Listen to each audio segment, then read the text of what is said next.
Hey guys, so everyone probably knows about how the Titanic struck an iceberg, right? The things dredged up from the depths have become real artifacts today. But that's not the only sunken ship in our history. Today I want to talk about the Arabia, a paddle boat that sank over 150 years ago, and the unbelievable discoveries found within. So in September 1856, the steamship Arabia weighed anchor from Kansas City in the US and went up the Missouri River as usual to deliver 200 tons of construction material for new cities at the state's western border.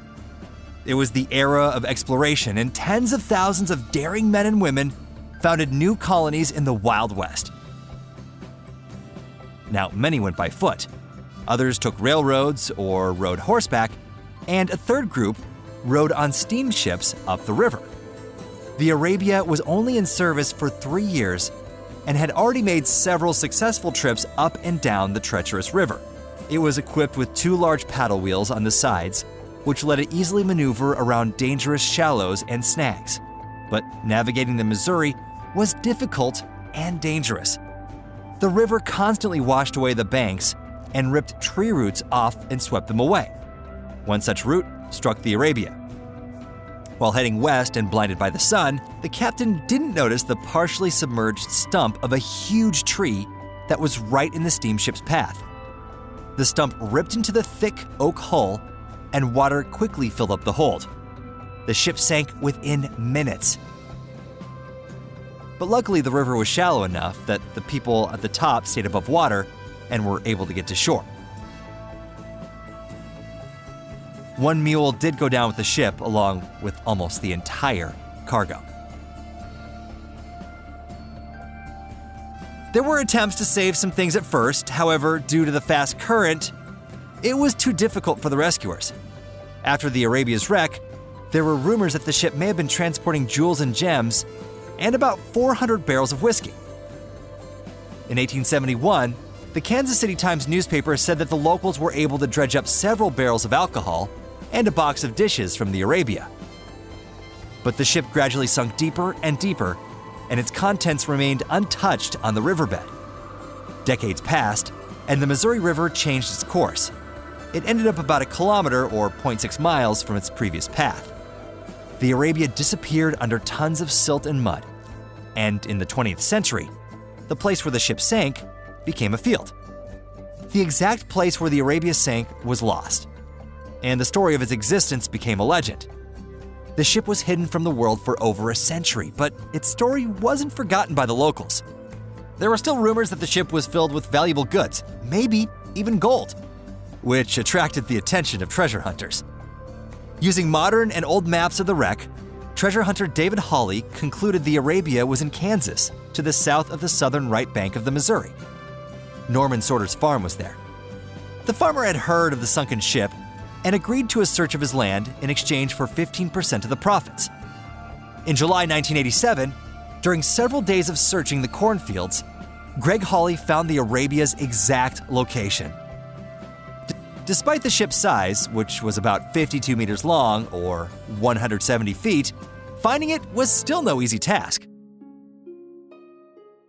Additionally, it turned out that the Arabia was 14 meters or 46 feet deep in the ground.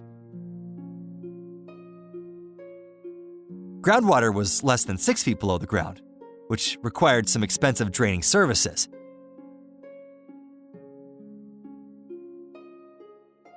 They decided to excavate in the winter when the river and water levels were at their lowest.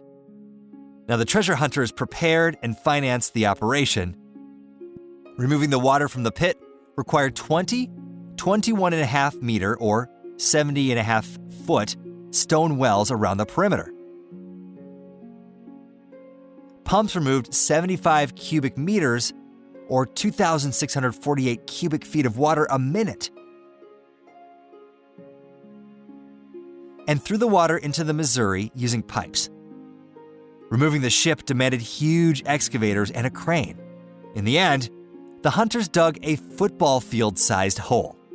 They found the bones of the long-dead mule, as well as hundreds of various things, and many were in excellent condition. Almost a year of intense digging and pumping was needed to get the ship's hull to appear. They also found the tree stump that was still in the hole. Over the next several months, an uncountable amount of valuable artifacts were found. The items found on the Arabia, to an extent, changed the view of historians on the limited lifestyles of settlers to the western U.S. The Arabia had many luxurious items and delicacies of American and European origin, like preserved cherries and cognac made in France, and preserved cucumbers in Gothic bottles from New York.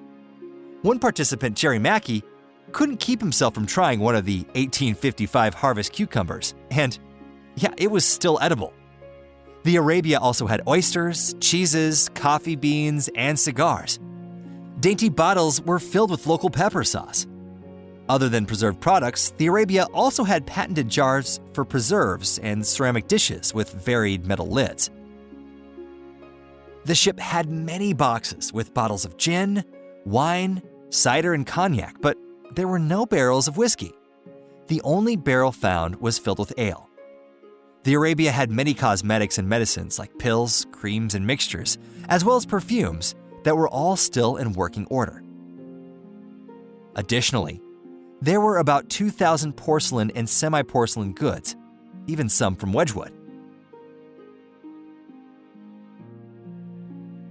Most of the discoveries, however, were normal daily items like shoes, ranging from children's shoes to horse riding boots, weapons, and a ton of tools and hardware. David Hawley started this whole digging operation with one goal: making money. However, while digging, he realized that the discoveries on the Arabia would have value most of all as a collection. So the hunters didn't sell their findings at auction and decided to gather them in a museum together. Farmer Sorter also agreed to this plan when he found out, but took about 25 things for his grandkids. Hawley rented a large, cooled warehouse, took everything there, and started methodically preserving and documenting the collection. That took many years. He restored about 80 shoes a year, so by 2005, Hawley had prepared just 955 items for display.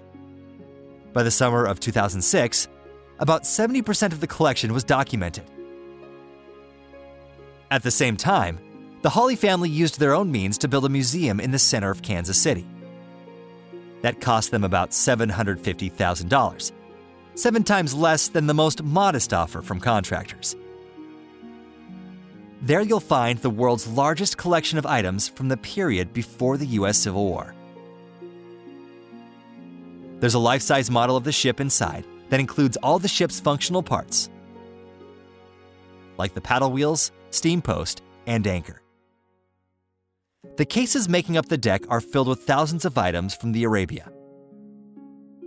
The museum has archived footage of the excavation, information about its history, as well as the skeleton of the lone dead mule. Well, that's all for today. Be sure to leave a like and a comment, and we'll see you again soon.